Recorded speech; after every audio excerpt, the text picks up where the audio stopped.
নমস্কাৰ বন্ধু-বান্ধৱীসকল, মোৰ এটা নতুন ভিডিঅ'লৈ আপোনালোকক পুনৰবাৰ স্বাগতম জনাইছোঁ। ৰংচৰণ সম্প্ৰচাৰিত হৈ থকা সূৰুযমুখী ধাৰাবাহিকখনৰ আজিৰ ঘণ্টাটো চাবলৈ বহুত বেছি ইণ্টাৰেষ্টিং হ'বলৈ গৈ আছে। যদিহে আপোনালোকে সূৰুযমুখী ধাৰাবাহিকখন চাই ভাল পায় তেনেহ'লে ভিডিঅ'টোত এটা লাইক কৰি আমাৰ চেনেলটো ছাবস্ক্ৰাইব কৰি ল'ব এনেকুৱা ধৰণৰ আপডেটসমূহ পাই থাকিবলৈ। সূৰুযমুখী ধাৰাবাহিকখনৰ যোৱা দিখনত দেখিবলৈ পাইছিলে পৰী সোণতৰ ঘৰলৈ আহিছিলে আৰু সংযুক্তাই পৰীক আমাৰ যে কেতিয়া ভাল দিন আহিব আমি ক'বই নোৱাৰোঁ বুলি পৰীয়ে আগত কৈছিলে।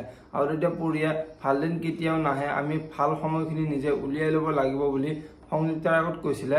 আৰু পৰীয়ে সংযুক্তাক ৰত্ন কলৈ গ'ল বুলি সুধিছিলে আৰু তেতিয়া সংযুক্তাই আদ্যাক কিবা বস্তু লাগে তাকে আনিবলৈ গৈছে আৰু তেখেতে এতিয়া সকলো কাম বন বাদ দি আদ্যাৰ লগতে লাগি আছে আৰু মই মুম্বাইলৈ যোৱা বাদ দিম, নহ'লে ৰত্নৰ বহুত কষ্ট হ'ব বুলি পৰীৰ আগত কৈছিলে।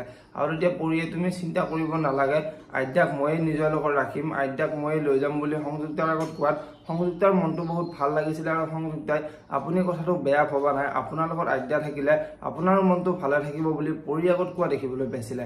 আৰু আজিৰ খণ্ডটিত দেখিবলৈ পাব পৰী দেউতাকৰ ওচৰলৈ যাব আৰু দেউতাকৰ ওচৰলৈ গৈ দেউতা মোৰ তোমাৰ লগত এটা দৰকাৰ আছিলে, মই ভাবিছোঁ আদ্যাক আমাৰ ঘৰলৈকে লৈ যাম আৰু তাইক মই তাতেই পঢ়াম আৰু তাইক তাতেই ডাঙৰ দীঘল কৰিম বুলি দেউতাকৰ আগত ক'ব। আৰু তেতিয়া দেউতাক আচৰিত হৈ পৰিব। এতিয়া বাৰু দেউতাকে আদ্যাক পৰীৰ লগত নিবলৈ দিবনে দেখিবলৈ পাব সূৰুযমুখী ধাৰাবাহিকখনৰ আজিৰ খণ্ডটিত। আনফালে আজিৰ খণ্ডটিত অনুৰ মাকে অনুক অঞ্চু তোমাক বাদ দি তাৰ নিজৰ লাইফত নিজে আগবাঢ়ি গৈছে আৰু নিজৰ সংসাৰ কৰিছে আৰু তাৰ পিছতো যদি তুমি অঞ্চুৰ লগত লাগি থাকা তেনেহ'লে তোমাৰ জীৱনটো ধ্বংস হ'ব। গতিকে তুমি অঞ্চুক ডিভোৰ্চ দিয়াটোৱে মই ভাল দেখোঁ আৰু যদিহে তুমি ডিভোৰ্চ নিদিয়া তেনেহ'লে মোৰ আগত কেতিয়াও অঞ্চুৰ কথা নক'বা বুলি অনুৰ আগত ক'ব। এতিয়া বাৰু অনুৱে কি সিদ্ধান্ত ল'ব দেখিবলৈ পাব সূৰুযমুখী ধাৰাবাহিকখনৰ আজিৰ খণ্ডটিত।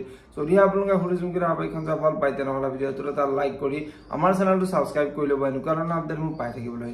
ধন্যবাদ।